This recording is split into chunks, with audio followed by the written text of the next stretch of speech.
வணக்கங்க. அரசு செல்லுங்க சேனலுக்கு உங்கள வரவேற்கிறேன். வேர்ல்டு கப் ஆரம்பிச்சிருச்சுங்க. T20 world cup. அது வந்து பிப்ரவரி 7லேருந்து மார்ச் 8 வரைக்கும் நடக்குது. இந்தியா அண்ட் ஸ்ரீலங்கால நடக்குது. சில மேட்சஸ் இங்க, சில மேட்சஸ் அங்க. இது வந்து எப்படின்னா, ஒரு 5 குரூப்பா பிரிச்சிருக்காங்க. 4 குரூப்பா பிரிச்சிருக்காங்க.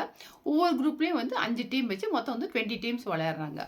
அதுல வந்து பார்த்தீங்கன்னா, உங்களுக்கு பங்களாதேஷ் வரல அப்படின்னு சொன்னதுனால, ஸ்காட்லாண்ட் வந்து ஆட் பண்ணியிருக்கிறாங்க. ஸோ வந்து 20 டீம்ஸ் விளையாடுறாங்க. இதுல வந்து ஒவ்வொரு டீம்லயும் பார்த்தீங்கன்னா, குரூப் ஏ, பி, சி, டின்னு இருக்குது. ஒவ்வொரு குரூப்லயும் பார்த்தீங்கன்னா, ஒரு 2, 2 பெரிய டீம் இருக்கும். பாக்கியெல்லாம் சின்ன டீமா இருக்கும். அது மாரி தான் இருந்தது. ஃபர்ஸ்ட் டே அன்னைக்கு 7த் அன்னைக்கு வந்து பார்த்தீங்கன்னா, 3 மேட்ச். ஒரு நாளைக்கு வந்து டெய்லி வந்து 3 மேட்ச் தான் இருக்குது. அதாவது வந்து பிப்ரவரி 20th வரைக்கும் வந்து லீக் மேட்ச்லாம் நடக்குது. ஒரு நாளைக்கு வந்து 3 மேட்ச். அது காலைல 11 மணிக்கு, 3 மணிக்கு, 7 மணிக்குன்னு சொல்லி 3 மேட்ச் நடக்குது. ஃபர்ஸ்ட் டே அன்னைக்கு பார்த்தீங்கன்னா, இங்கிலாந்து வெர்சஸ் நேபாள், அப்புறம் Netherlands versus Pakistan, India versus USA. So 3 match. இதுல வந்து பார்த்தீங்கன்னா, ஃபர்ஸ்ட் மேட்ச்ல வந்து இங்கிலாந்து வெர்சஸ் நேபாள்ல பார்த்தீங்கன்னா, அதில வந்து ஒரு 4 ரன் டிஃபரன்ஸ்ல தான் வந்து இங்கிலாந்து ஜெயிச்சிருக்கு. பார்த்தீங்கன்னா, இங்கிலாந்து வந்து 184 எடுத்திருக்குது. இவங்க வந்து நேபாள் வந்து 180 ஜஸ்ட் ஒரு 4 ரன்ஸ் தான். அந்த 4 ரன் எடுத்திருந்தாங்கன்னு வச்சுக்கங்களேன், அவங்க கண்டிப்பா வின் பண்ணிருப்பாங்க. ஸோ மார்ஜினல் தான் வந்து இங்கிலாந்து வந்து வின் பண்ணிருக்கு. அதே மாரி நெதர்லாந்து வெர்சஸ் பாகிஸ்தானும் மேட்சும் அப்படிதான். அதாவது நெதர்லாந்து ஜெயிச்சிருக்க வேண்டியது. எப்படின்னா ஃபர்ஸ்ட் வந்து நெதர்லாந்து வந்து 147 எடுத்துக்கிறாங்க. 19.5 ஓவர்ஸ்ல 147. இவங்க வந்து பாகிஸ்தான் வந்து 148 வந்து 19.3 ஓவர்ஸ்ல எடுத்துக்கிறாங்க. ஜஸ்ட் லாஸ்ட் வந்து எண்டுல வந்து. எப்படின்னா நெதர்லாந்து இவங்கலாம் வந்து ஒரு பெரிய டீமா கிடையாது. நம்ம அப்படின்னு நினைச்சிட்டு இருந்தோம் நம்ம. இதெல்லாம் சின்ன டீமு. ஸ்காட்லாந்து, அப்புறம் வந்து இது நேபாளு, இதெல்லாம் வந்து பார்த்தா அயர்லாந்து ஓரளவு பரவாயில்ல. அப்புறம் வந்து கனடா, இது மாரி டீம்லாம் வந்து ரொம்ப நமீபியா இதெல்லாம் ரொம்ப சின்ன டீமு. ஸோ ஈஸியா இருக்கும். ரொம்ப போரிங்கா இருக்கும் அப்படின்னு நினைச்சோம் நம்ம. ஏன்னா ஒரு பெரிய டீம் அந்த சூப்பர் 8 வரப்போ ரொம்ப நல்லாயிருக்கும். மத்தெல்லாம் ரொம்ப குட்டி குட்டி டீம்னால நம்ம நிறைய பேர் மேட்சே பார்க்க மாட்டோம். ஆனா இந்த தடவ அப்படி இல்ல. ரொம்ப எல்லாமே விறுவிறுப்பா லீக் மேட்சஸ் ரொம்ப விறுவிறுப்பா இருக்கு. எந்த டீமையுமே நம்ம வந்து சின்ன டீம்னு சொல்லி ஒதுக்க முடியல. ஏன்னா உங்களுக்கு 2024ல வந்து T20 வேர்ல்டு கப் நடந்தது பார்த்தீங்களா? USAல. அப்போ வந்து பார்த்தீங்கன்னா, USA வந்து பாகிஸ்தான தோற்கடிச்சிருந்தது. ஸோ எந்த டீமும் வந்து மோசமா சின்ன டீம்னு நம்ம நினைக்கவே முடியல. நேத்தும் அப்படிதான். அந்த 7த் அன்னைக்கு ஃபர்ஸ்ட் டே நடந்தது பார்த்தீங்களா மேட்ச். அதுலயும் பார்த்தீங்கன்னா, பாகிஸ்தான் வந்து கிட்டத்தட்ட தோக்க போதே அப்படின்னு நினைச்சிட்டோம். ஏன்னா அவ்வளோ வந்து ரொம்ப வந்து ஒரு 114 ரன்ஸ்க்கு வந்து ஒரு 7 விக்கெட் போயிடுச்சு. ஸோ இவங்க வந்து இன்னும் அப்படிங்கிறப்ப உங்களுக்கு வந்து 148 வந்து எடுக்கிறது கஷ்டம். ஈஸியா வின் பண்ணிடும் நெதர்லாந்து அப்படின்னு நினைச்சோம். ஆனா லாஸ்ட்ல வந்து சொதப்பிட்டாங்க நெதர்லாந்து. அந்த கேப்டனும் சொல்றாரு, நான் கண்டிப்பா வந்து நாங்க வின் பண்ணிட்டு பாகிஸ்தான் வந்து வீட்டுக்கு அனுப்பிச்சிருப்போம். ஏன்னா ஆல்ரெடி வந்து அவங்க வந்து இந்தியா கூட விளையாட மாட்டேன்னு சொல்லிட்டாங்க லீக் மேட்ச்ல. ஸோ இந்த மேட்ச் தோத்துருந்து கண்டிப்பா வந்து முன்னாடியே வந்து சூப்பர் 8 கூட பாகிஸ்தான் வர முடியாம வீட்டுக்கு போயிருக்கோம். ஸோ அனுப்பிச்சிருப்போம். சொல்லிட்டு கடைசியில் நாங்க சொதப்பி இவங்க நிறைய கேச்சஸ்லாம் மிஸ் பண்ணி விட்டு ஒரு மாதிரி கஷ்டப்பட்டு ஃப்ளூக்ல ஜெயிச்ச மாதிரி தான் பாகிஸ்தான் ஜெயிச்சிருக்கு. அது ஒரு ஜெயிச்சிருந்தாலும் ஒரு பெரிய வெற்றி அப்படின்னு சொல்ல முடியாது. அவங்க பாகிஸ்தான் பிளேயர்ஸ் நிறைய பேர் சொல்லியிருக்கிறாங்க. இவங்க பாகிஸ்தான் தோத்துருக்க வேண்டியது இது பெரிய ஒரு வெற்றின்னு சொல்ல முடியாது அப்படின்னு சொல்லியிருக்காங்க. ஸோ இந்தியாவுக்கு அப்படி நடக்குங்கிறது ரொம்ப ரொம்ப ஆச்சரியமா இருந்தது. எப்படின்னா இந்தியா அவங்க வந்து ஃபர்ஸ்ட் வந்து டாஸ் ஜெயிச்சு USA நம்மள வந்து பேட் பண்ண சொல்லிட்டாங்க. ஏன்னா அந்த பிச்சில் வந்து நம்ம ஹை ஸ்கோரிங் மேட்ச் கிடையாது.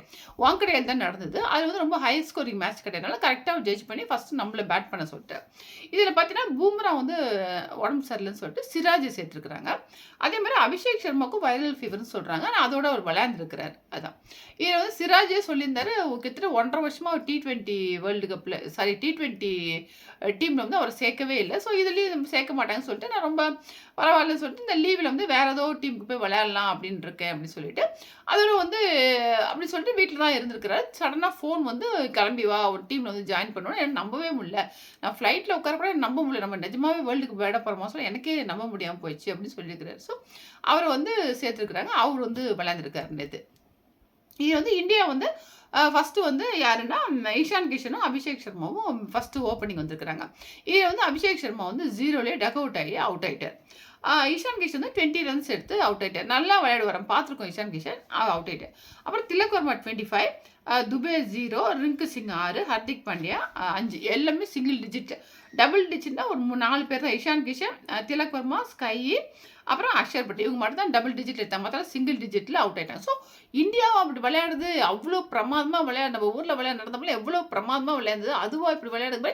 ஏன்னா இந்தியா போனப்பே கண்டிப்பாக 2 மேலே எடுக்கும் சொல்லி அசால்ட்டாக எடுக்கும் அப்படின்னு சொல்லி எல்லாமே தான். ஏன்னா பயங்கர அதிரடியாக விளையாடுறாங்க. எல்லாருமே பார்த்தோம் மேட்சஸ்லாம் நியூசிலாந்து எகென்ஸ்டாக விளையாடுறப்பலாம். ஸோ பயங்கர அதிரடிங்கனால கண்டிப்பாக 2 மேலே எடுக்கும் அப்படின்னு எதிர்பார்த்தவங்களுக்கு ரொம்ப ஷாக்கி. அதாவது இந்தியா வந்து ஜெயிக்குமா, இவ்வளோ ரன் எடுக்குமா, 125 130 எடுக்குமா அப்படிங்கிற மாதிரி நிலைமை ஆகிப்போச்சு. அவ்வளோ மோசமா. ஏன்னா பவர் பிளேலேயே வந்து பார்த்தீங்கன்னா ஒரு 4 விக்கெட் போயிடுச்சு. பவர் பிளேலேயே பார்த்தீங்கன்னா 4 விக்கெட் போயிருந்தது. அதுக்கப்புறம் பார்த்தீங்கன்னா 77.77 ரன்ஸுக்கு வந்து 6 விக்கெட் போயிடுச்சு. ஸோ பாருங்க, இவங்க எல்லாருமே அவுட் ஆகி ஸ்கை மட்டும் தான் இருக்கிறார். இந்த பக்கம் வரவங்களும் அவுட் ஆகி போயிட்டு இருக்காங்க. ஸோ 120 125 தாண்டாது அப்படிங்கிற மாதிரி நினச்சிட்டு இருந்தோம்.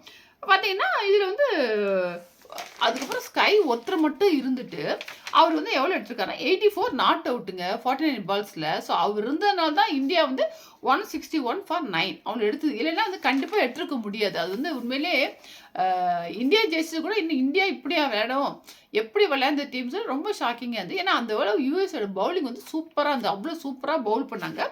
அது வந்து ஷாங்க்விக் வந்து ஒரு 4 விக்கெட்டும், ஹர்மீத் சிங் வந்து 2 விக்கெட் எடுத்தாங்க. அவ்வளோ சூப்பர் லைன் அண்ட் லென்த்லாம் கரெக்டாக போட்டு அவ்வளோ சூப்பராக விளையாண்டாங்க. இதில் லாஸ்ட்டு 2 ஓவர்ஸ் வந்து ஸ்கை வந்து முறையெல்லாம் கொஞ்சம் பார்த்து ஜாக்கிரதையாக விளையாடு. 2 ஓவரில் பயங்கரமாக விளையாண்டுட்டார். ஒரு ஓவரில் 21 ரன்ஸு, ஒரு ஓவரில் வந்து 14 ஏதோ ரன்ஸ் எடுத்து அவ்வளோ அந்த 2 ஓவர் தான் பயங்கரமாக ஸ்கோர் வந்து எகிரிடுச்சு. ஒரு 6 அடிச்சு பார்த்து அவ்வளோ சூப்பராக அவங்களே அவ்வளோ கிளாப் பண்ணாங்க யூஎஸ்ஏ. அந்த அற்புதமாக இருந்துன்னு சொல்லிட்டு. அது மாதிரி அவர் சொல்லியிருக்கிறார், ஸ்கை என்ன சொல்லியிருக்கிறாருன்னா 2025 வந்து நான் விளையாடுறப்ப அந்த வருஷம் ஃபுல்லாக எங்கள் ரொம்ப சரியாக விளையாடல. எனக்கே நம்பிக்கை குறைஞ்சி என்னடா அப்படி விளையாடுற மாதிரி நினச்சிட்டு இருந்தோம். அதுக்கப்புறம் வந்து நியூ இயர் வந்ததுக்கப்புறம் தான் வந்து அதுக்கப்புறம் யார் கூட விளையாண்டாங்க, சவுத் ஆஃப்ரிக்கா நியூசிலாந்து கூட விளையாண்டாங்க. விளையாண்டுருந்தா கொஞ்சம் நம்பிக்கையாக எனக்கு வந்தது அப்படின்னு சொல்லியிருக்கிறாரு. அதுக்கப்புறம் பார்த்தீங்கன்னா 77 for 6 இருந்து பார்த்தோன்னா ஒரு பதட்டம் வந்து எனக்கு வரல. ஏன்னா உங்களுக்கு வந்து இந்த ட்ரிங்க்ஸ் இன்டர்வலில் வந்து கம்பீர் வந்து இங்கே ஃபீல்டுக்கு வந்திருக்கிறாரு. வந்துட்டு என்ன பண்ணியிருக்கிறாரு, சஞ்சு சாம்சன் கூட வந்துட்டு, ஏன்னா அபிஷேக் சர்மா உடம்பு சரியில்லைன்னு ஃபீல்டிங் போயிட்டார் அவர். அதுக்கு மேலே வந்து சப்ஸ்டியூட்டாக வந்து சஞ்சு சாம்சன் வந்திருக்கிறார்.